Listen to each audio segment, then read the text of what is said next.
সুযোগ পেয়েছি তাই বলেই ফেলি। আমাদের এই প্রাইভেট ইউনিভার্সিটি শিক্ষা কোন দিকে যাবে? আমি 1992 প্রাইভেট ইউনিভার্সিটি এক সম্বন্ধে জানি, তারপর 2010 এসে পরিবর্তন, 2025 কথা, সব মিলিয়ে প্রাইভেট ইউনিভার্সিটিগুলি কোন দিকে যাচ্ছে আমি ঠিক এখন বুঝে উঠতে পারছি না। আমি অত্যন্ত সৌভাগ্যবান, এই মন্ত্রণালয়ে 16 দিনের যে মন্ত্রী ছিলেন শহীদ রাষ্ট্রপতি জিয়াউর রহমান, সেই সময় আমি অ্যাডাল্টই ছিলাম ঢাকা বিশ্ববিদ্যালয়ে ফজলুল হলে, তখন আমি ভিপি ছিলাম, ছাত্রনেতা ছিলাম, আমার বয়স কম ছিল না। আমি দেখেছি শিক্ষাকে কতটা গুরুত্ব তিনি দিয়েছিলেন এবং 16 দিনের যে পরিবর্তন তিনি শিক্ষা মন্ত্রণালয়ে নিয়ে করেছেন, আজও আমি সেগুলোর তুলনামূলক কাজ করতে পারিনি। আমার অত্যন্ত সৌভাগ্য হয়েছিল দেশমাতা সাবেক প্রধানমন্ত্রী বেগম খালেদা জিয়ার সাথে কাজ করার। আমি দেখেছি শিক্ষার প্রতি তার আনুগত্য, অনুরাগ, কত ভালোবাসা ছিল, সেটা আমি নিজে ওনার সাথে কাজ করে দেখেছি। মনে হয়েছে যেন ওনার শয়নে স্বপনে জাগরণে একমাত্র শিক্ষাই হচ্ছে দেশের জন্য করণীয়।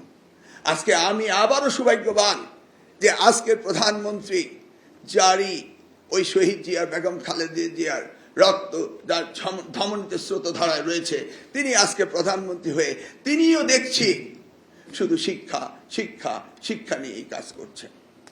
মন্ত্রিত্বের দায়িত্ব পাওয়ার পরে আমি জানি না কতবার উনি আমাকে ডেকেছেন, কত রাত্রি উনি অনিদ্র রেখেছেন শিক্ষার ভাবনাকে সামনে নিয়ে।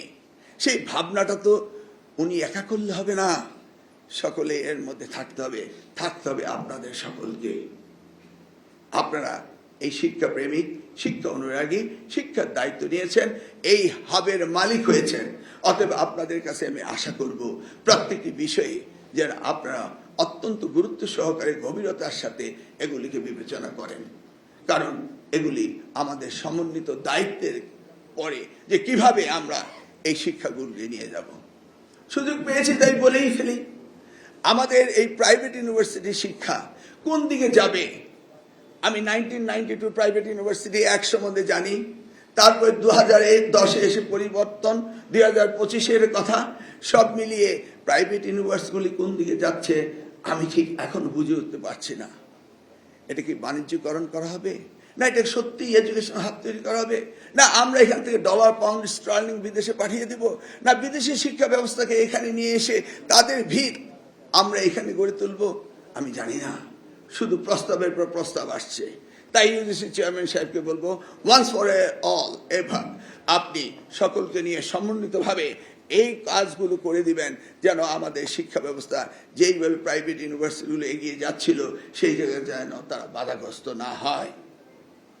তারা একটা লায়ন শেয়ার স্টক হোল্ডার, তাদেরকে আমরা কখনো হার্ডেলে ফেলে দিতে পারি না এবং তাদেরকে আমাদের এমন ব্যবস্থা করতে পারি না যেটা ক্ষতিগ্রস্ত হতে পারে। আমি দেখেছি বারবার পরিবর্তন হচ্ছে এবং যার যার মতো নতুন নতুন আইন বানানোর চেষ্টা করছেন এবং যার যার মতো কানেকশন দিয়ে যা যা ইচ্ছে তা করার চেষ্টা করছেন। আমি আপাতত শুনতে চাচ্ছি এবং আমি চেয়ারম্যান সাহেবকে বলবো অতি শীঘ্রই invite all the stakeholders and do something forever, যে আমরা যেন আমার শিক্ষা ব্যবস্থাকে নিয়ে যেতে পারি।